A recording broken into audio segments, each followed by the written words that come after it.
Morning, everybody. Nice to see you guys. Hopefully nobody blew off any fingers or limbs or anything yesterday with the amount of fireworks and things that I heard going on. It's awesome. It's good to have you. Happy holiday weekend. Today, we're going to wrap up this series on Proverbs. We've been looking at Proverbs chapter 10. I got to pick the proverb that I would teach out of for this. I want to tell you that because you may or may not love this particular proverb. I want to tell you that I picked this proverb because this is a kind of wisdom I historically have not had very much of. Like, this is one of those moments where for me, I was like, I kind of want to wrestle with this week and then talk with you all about this because it's something I would love to also grow in.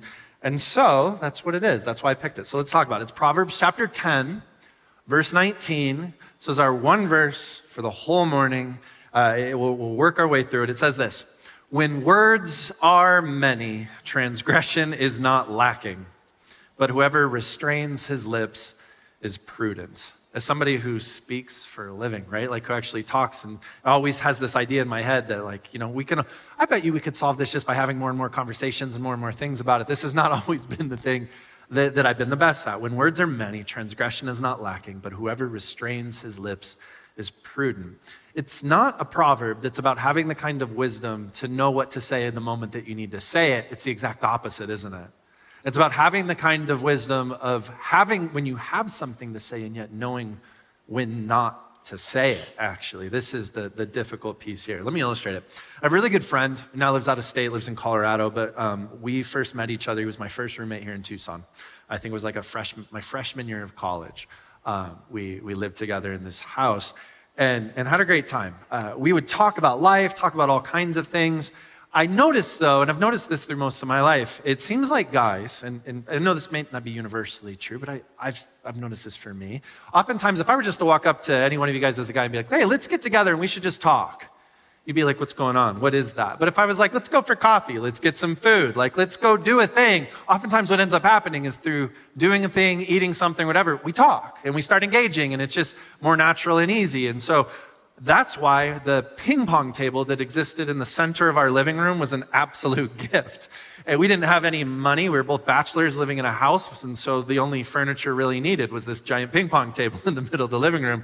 And we would just volley back and forth all the time. Like, he'd be home, I'd be home. And the next thing you know, you just pick up a ping pong paddle and start playing. And half the time we weren't even keeping score. And what I recognized is it became an excuse to talk. We would just, how are things? What's going on? What have you been thinking about? What's going on here? And we just connect and talk. During this time, though, I started to get really annoyed with him. And I don't know if you remember this era. There was an era in time where guys, for some reason, the way you would say hello is you'd be like, hey, what's going on? And then you'd softly punch somebody in the shoulder. Do you remember this? Was this not a thing for you? It was for me and many of my friends around me. You're supposed to softly do this. Well, my roommate didn't understand the word softly. He didn't know how to spell it or something. Like, it just wasn't there. And so he would go and be like, hey, how's it going? And he'd punch you in the shoulder and haul off and really hit you. And the first time you're kind of confused by that. You're like, well, I guess that's what he does. And then after a while, I started to get like this pretty big bruise on my shoulder because we live together, see each other all the time. I don't know if you've been punched repeatedly in a bruise before. You don't get happier. Like, you don't get more and more kind because of that. You start to get angry. I started to imagine, like, I'm going to hit him back, but not his shoulder. You know, like that type of moment. You start to get pretty frustrated. And so one night we're playing ping pong, and I just served the ball to him. I actually brought a ping pong paddle. I took it from the youth ministry, so you'll get it back, I promise. But we're playing ping pong, and I hit the ball to him, and I'm just like, hey, man, I don't know if you noticed, but like when you punch to say hi, you keep punching me in the shoulder. And I hit the ball to him. And then he said, I'm just saying hi. Lots of people do that. What's the big deal? You do it too. And he hits it back to me. And then I said, well, sure, but you aren't just saying hello. You hit pretty hard. And he goes, I do not. Yes, you do. I do not. Yes, you do. Right? And he goes, well, then why hasn't anyone ever said this before? Hits it back. And I said, because nobody else has to live with you every day. And I hit it back. And he said, well, then it sounds like it's just a you problem. And then he hits it back. And I said, well, this me problem is sitting here talking to you, telling you that I don't like that. And I hit it back. And then he looks and he says, well, maybe you should just get tougher. And he hits it back to me. We're starting to hit the ball a little harder, right? The ping pong paddle is moving a little bit quicker. And I said, well, maybe you should stop trying to prove that you're some kind of a man. And I hit the ball back to him. I know it's starting to get worse, right? And then he said, well, at least I'm not the one crying about it. And he hits it back.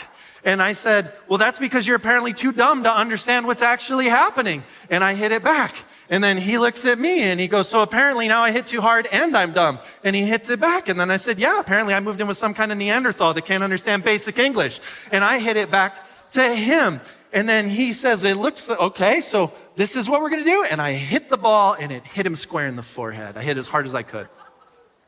And then he immediately reaches down and he grabs the ball out of the basket at the ping pong table and he hits it back at me and hits me. And then I raise my paddle and he raises his paddle. And this is so dumb.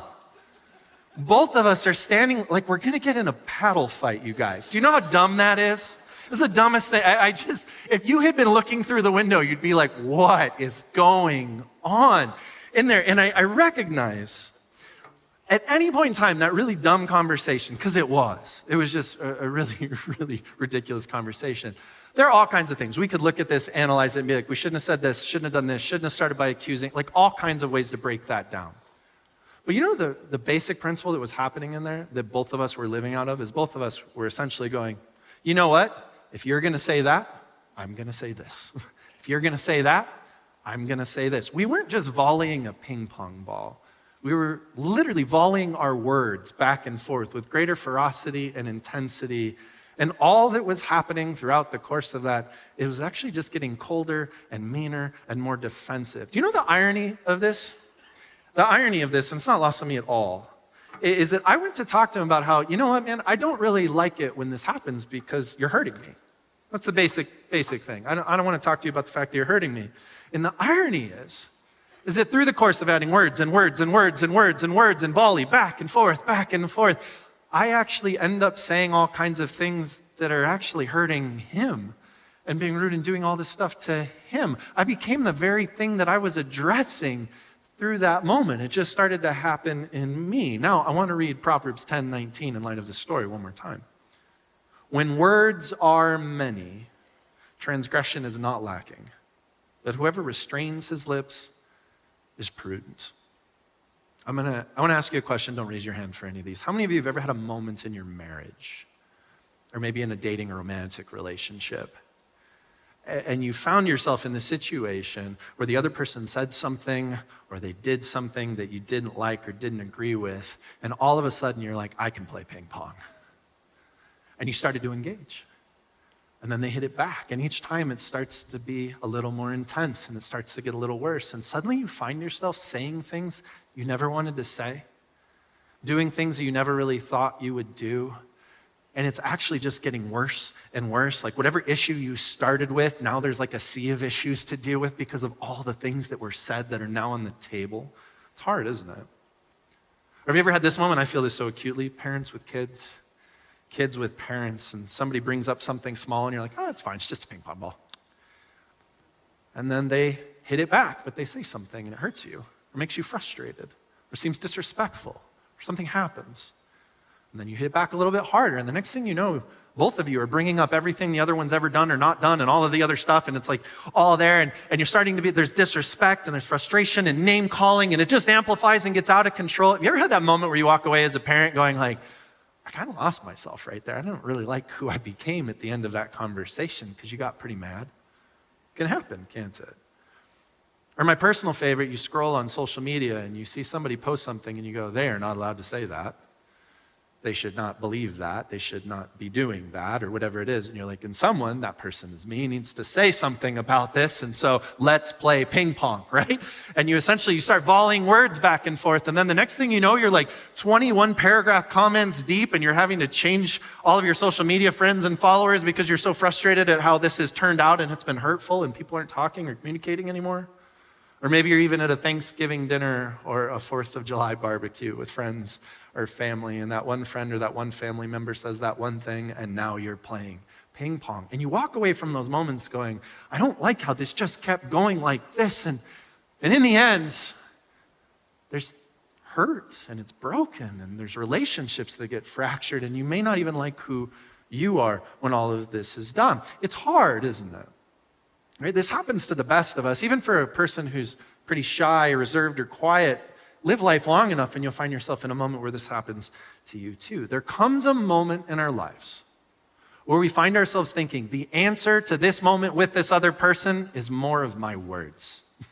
We don't think that way, but that's the way we play this out. It's like they just need to know, I just need to say, this just needs to be asserted, this just needs to be happen. We think that that is the actual answer, where the truth of the matter is there's often these moments where the wisest thing that we could do is to do what the writer of Proverbs is telling us, and it's actually learn the key moments of when it's necessary and wise to restrain our lips.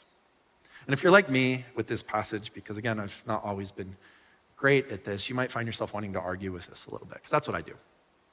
I look and I go, you know what though? Isn't there like an appropriate time where you should say the thing or you need to do the thing? Yeah, absolutely. There's absolutely appropriate times to jump in or to say something or to have a difficult conversation or assert something. There's all kinds of appropriate times for that. And there are plenty of messages and literature and messaging and communication in the culture around us. We are not short on that encouragement at this point in time. Guys, I don't know if you've looked around. I don't think we have a cultural problem of we have too few people sharing their opinions right now. Like, I don't know that that's our greatest struggle in our culture and in our life. I actually think that there's plenty to learn and plenty to understand about that, and it's out there. What I think is rare is finding the wisdom of knowing when not to speak, finding the wisdom of knowing when more and more words aren't actually needed. And so that's what we're going to look at. Today we're going to look at Proverbs 10:19, just this one verse. And I want to highlight two moments as we do that we often face where more words don't actually equate to wisdom, where more words don't actually equate to better relationship or being helpful. So let's do that. First, I want to take a closer look at the passage. And I know it might seem like a really straightforward passage, but it's kind of an interesting little verse. You know it's an interesting little verse if you start reading through different modern English translations, because not a single one of them seems to want to translate it the same way. The ESV, the English Standard Version, is the one that I read earlier. I'll read it again. It should sound familiar now. Proverbs 10:19, it says this: when words are many, transgression is not lacking, but whoever restrains his lips is prudent. The New Revised Standard Version also says something similar to this. But the New American Standard Bible says it this way: when there are many words, wrongdoing is unavoidable, but one who restrains his lips is wise. If you're reading from the New International Version, the NIV, which is probably the more common or popular version that a lot of people read from, it says, sin, now it's introducing that word, is not ended by the multiplying of words, but the prudent hold their tongues. I wanted to read all three because you guys see how if you read this, at first pass, you could just look and be like, I think what this is saying is like quiet people are more wise. If you're an introvert or a really quiet person, this should, like, you're probably looking at the person next to you being like, this is my new life verse, right? Like, I found it. But that's actually not what it's trying to get at. This isn't about just being quiet. This isn't about being a person who doesn't have opinions or doesn't have things to say. It's not what's being wrestled with here. The reality is that what the ESV translates as transgression, what the New American Standard translates as wrongdoing, what the NIV translates as sin, all the same word. It's all just one word. And the best way to understand that word is to understand it defined this way.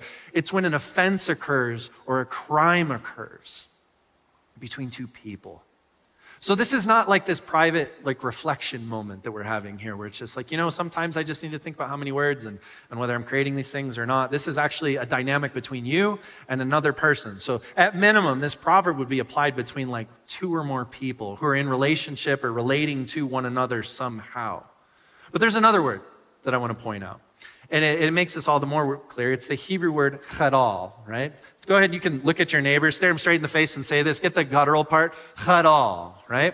And then apologize for spitting on them. This word, it can be defined as to cease or desist, right? To essentially like stop something that's occurring, right? You don't need to cease. Think of our own way of using this. You don't need to cease and desist something that's not happening already. To cease and desist implies that something's already going on. Something's already happening. So taking what we know here, let's think about this passage. And I want to paraphrase it the following way. This would be the way I might phrase or paraphrase this verse. I'd say this: when two or more people are communicating with one another, and there's already, because something needs to cease and desist, there's already a moment of frustration, transgression, if you want to use that word, hurt, harm, sin. Adding more words will not cause the hurt or the harm to go away. Instead, it will compound and end up creating more and more hurt and more harm. And that's what this passage is actually getting at. This is going to bring us to the first moment here today where I actually want to point to this. There's a situation where there's actually a wisdom in this life of holding one's tongue. And here it is. Here's the first one. When a conversation has escalated to the point of hurt, because it's already happened, and anger, more words won't make it better. When a conversation and you're in it and it's escalating and it's gotten to the point where there's already hurt in there and there's anger going and it just keeps escalating, more and more words are not simply going to be the answer. Like it doesn't just need more and more of I'm just going to add more and more things to this. Let me illustrate it. When I was growing up, my dad and I would get into a lot of arguments. For my dad as a parent, I think his most important thing was he wanted to be respected. And part of what respect looked like for him was when we make an agreement on something, and he's communicated that I would honor that. If he says something, that I'm not always fighting him and arguing and trying to push back on all of the things, like that there's a respect there that happens, especially if it's something we've already decided on or agreed upon together. For me, when I was growing up, my most important thing was actually feeling seen and heard. And so what would happen is if I felt unseen and unheard, I'm like, I need to engage you about this. So I want you to imagine we live in a home where someone's like, but what I want is for you just to listen and to respect me. And I'm like, yeah, but you need to hear me and to see me. And so what happens is I start to argue and he's like, but respect. And then I start to argue and he says, but respect. And can you see this escalating a little bit? This is what it was. And we would find ourselves getting in a lot of arguments, a lot of tension. One of my chores was mowing the lawn. And my dad and I had agreed that I needed to have the lawn mowed on Saturday mornings. That was the basic agreement. And I said, okay, I hear you, I'll do that. Sure. And then there was one particular day, it was like 11:15 in the morning, and my dad comes and he looks and I'm just messing around the house. The lawn has not been mowed, nothing has occurred, and I might be watching TV or something like that at this particular point. And he looks at me and he goes, Ryan, you're gonna be grounded because you didn't mow the lawn. And I looked and I said, well, I'm gonna do it. And he said, we agreed that you would do it in the mornings. And I said, well, I don't know if you've noticed, but it is still the morning. There's an AM at the end of the numbers right now. And he was like, this is the afternoon. Like, this is lunchtime right now. And I was like, it's not the afternoon because the English word afternoon actually implies that it would be after noon. And noon is always defined by 12 p.m. And it is not after 12 p.m. So I still have 45 minutes before the morning ends in order to do this thing. And then he looks at me and he goes, that is not how most people understand more. And my dad and I are suddenly already arguing about the English language, the etymology of words, and literally the cultural definition and understanding of what constitutes mourning or not, going back and forth. It's exasperating, I know.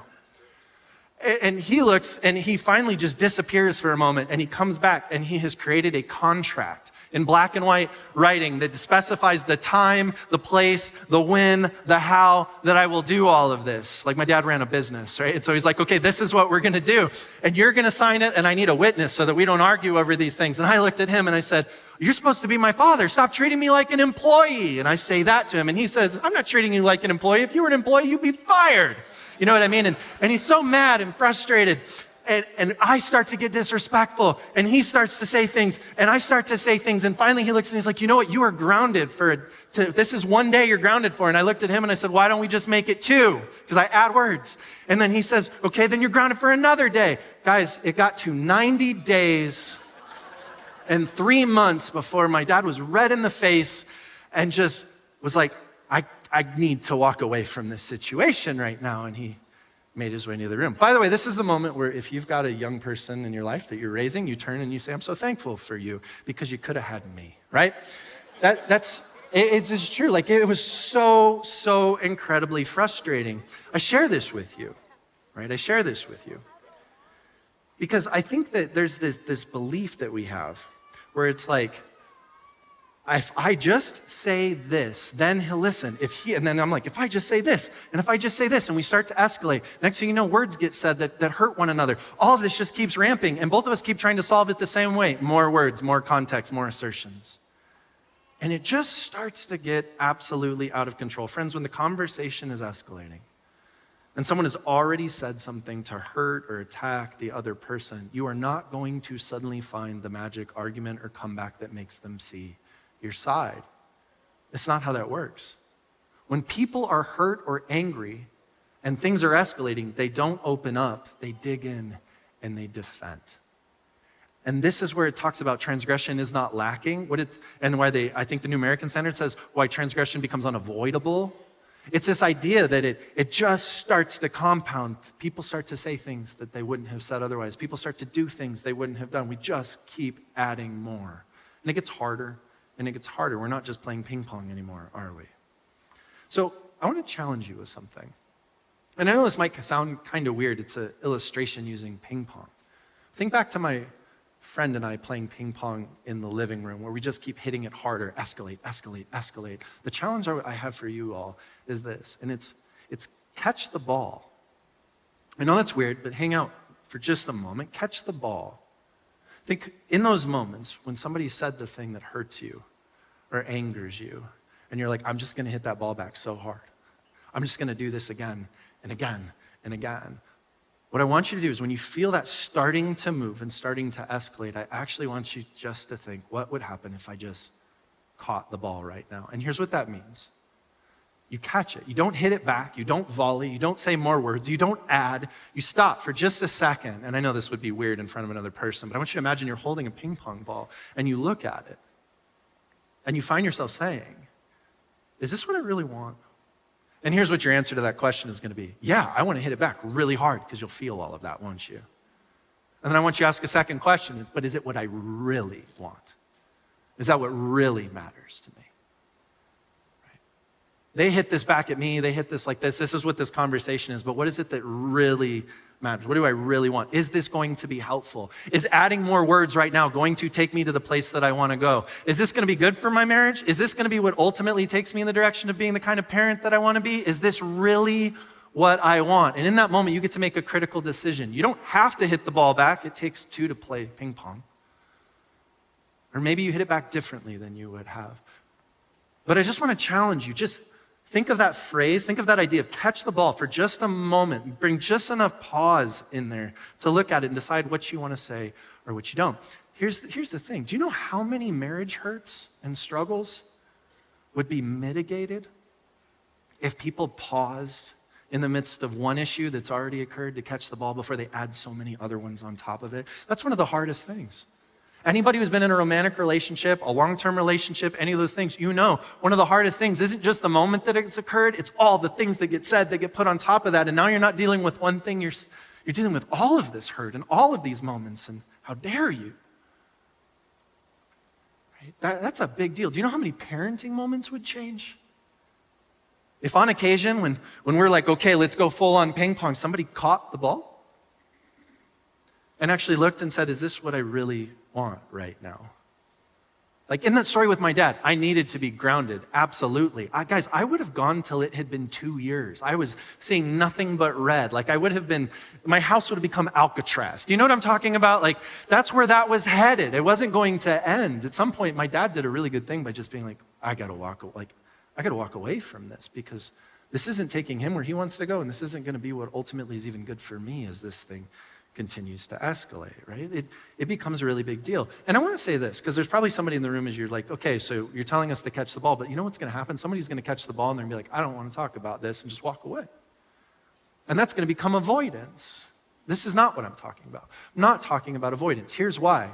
When I'm talking about this idea of catching the ball, some form of hurt has already happened. This doesn't make that go away. You still have something to talk about. You still have something that's occurred between the two of you that you now need to deal with. You got to come back around and go, can we talk about that? Can we address this? Can we just have a moment to engage this again? You're not making that go away. What you're doing is you're going, and because that matters, I don't want to add this and this and this and say a bunch of other things that I wish I hadn't said on top of it. You're letting what matters most be what matters most. And if you have someone in your life that might be worried about but I'm just worried you're going to use this to avoid, here's what you can do. Just make a commitment to them. You know what? It is perfectly okay for you to say at any point in time, I feel like this is starting to escalate for me in a way that I don't like who I am right now, or I don't like where this is going, and I just need a moment, but I promise I'll come back in 2 hours. If you're one of those people that's like, I hate it when I don't like going to bed when we're mad at each other. Okay, cool, then I promise we'll talk about it tonight. If you need a little more time because you're one of those processor okay, then I promise I'll talk about it tomorrow morning. Or set the time or the place so that there's a continued moment of this so you don't just leave somebody hanging, but give yourself the opportunity to actually start to de-escalate so that you get your best self back and you don't end up playing full-fledged ping pong. Right. That brings us to the second and final point here this morning, and it's this. When someone else isn't curious, adding more words isn't going to change their mind. This one's hard, I promise you. It seems obvious, but it's also hard.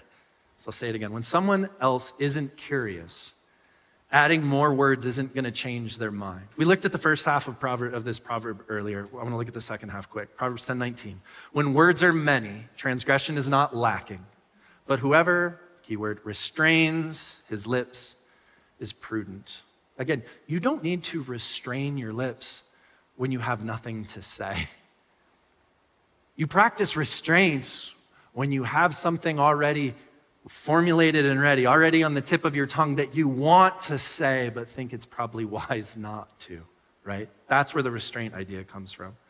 How many of you have ever gotten into it with someone on social media like that and you found yourself just being like, well, and you weren't even in a conversation, they just said something and put it out there and you felt like it was inflammatory. You felt like it was frustrating. You looked at it and you were like, you're not allowed to just say that and that be okay out in the universe without anybody saying, setting that thing straight. And you looked and you're like, and you know what that needs? It needs me.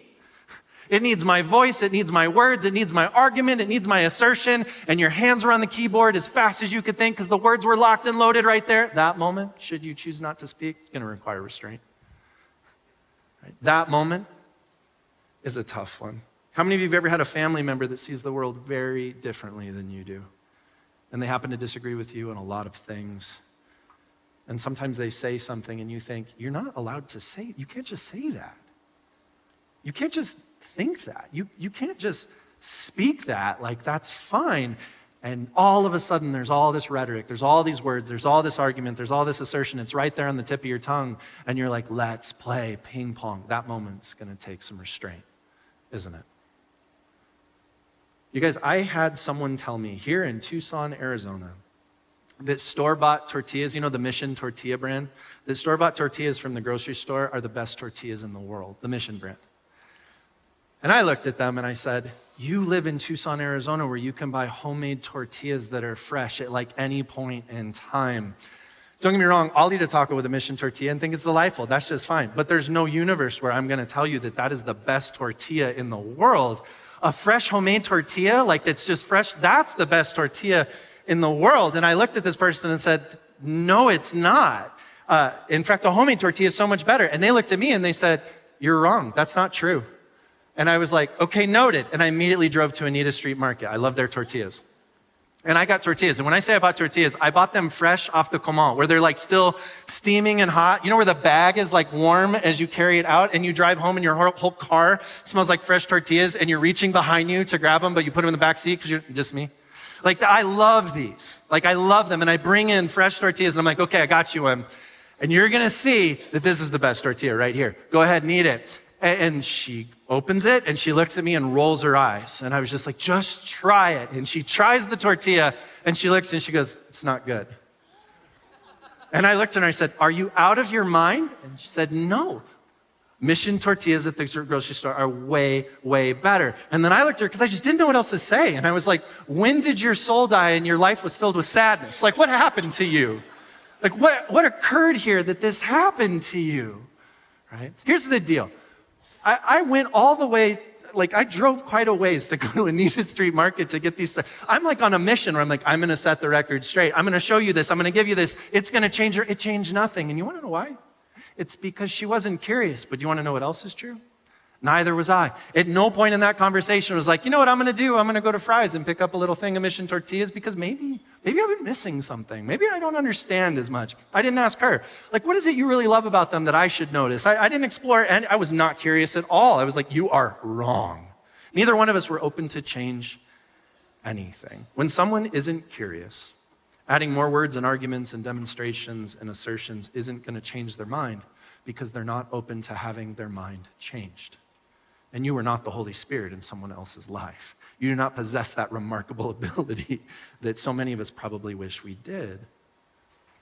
So when you get on social media, and somebody makes that statement and your hands suddenly hover over a keyboard or over your text thread, or even you're having that conversation at a 4th of July barbecue or with friends or with family or where your workplace, wherever this is, and you go, you can't say that, they shouldn't do this, and I'm going to jump in. I just want to give you this one challenge. I want you to pause before you type. I want you to pause before you speak. Before you take that next move, I just want you to ask one very small question. Are they curious? That's all I want you to ask. Is this person curious right now? I want you to think about their words. I want you to think about their demeanor. I want you to think about their candor. I want you to think about their intent. I want you to think about what you're seeing and what you're experiencing. And I want you to ask that question. Just pause and ask that question. Is this person curious right now? Because if they're not, if they don't demonstrate that they're actually curious to hear other things or curious to have other thoughts or to engage these things, if not, let's quote the proverb, whoever restrains his lips is prudent. When your family member says that thing and you're like, you're not allowed, I just ask, are they curious? Are they actually open to having a conversation? And are they open to thinking about this from different sides? Are they open to these pieces? If they're not, don't seek to change someone's mind who isn't open to having it changed. It's not going to go. How did those conversations go for you guys? Not well. In hindsight, we're always like, why did I do that? And usually there's like a spouse or somebody else who's like, why did you make everything not fun, right? Like it's that moment. It gets hard.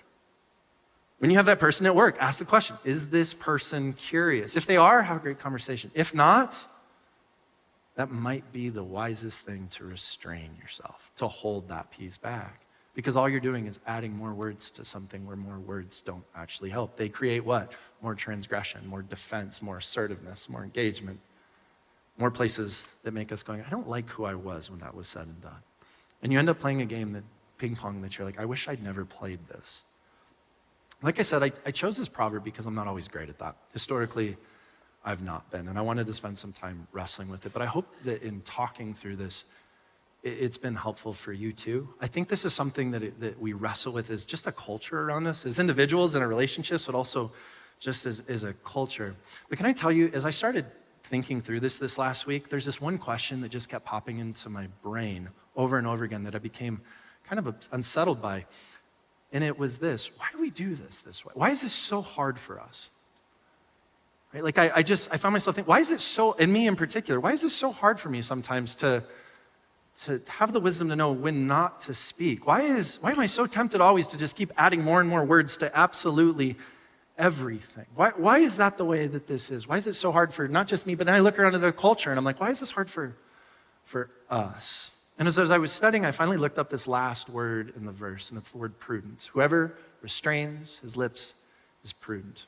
When we read through the book of Proverbs, the word prudence is in there a lot, being prudent. And we just look and we're like, it's a book about wisdom. So you know what being prudent means? It means being wise. And then we just think of being wise as like knowing the right thing to do. That's what most of us kind of think, knowing the right thing to think and do, and combining that, like that's kind of the way most people internalize wisdom. It's when you know what to do. But there's more to this understanding of the word prudent. You know, prudent in the word itself, if you look up like the etymology of it and how it gets translated, it has this idea of success in it, of what's actually successful. So it's not just wisdom for the sake of being wise, it's because there's something that's good and important that you're actually wanting success in. You care about something. There's something that ultimately matters here. And it suddenly clicked with me where I was like, part of what makes this so hard for us is that sometimes we have a different understanding of what success is.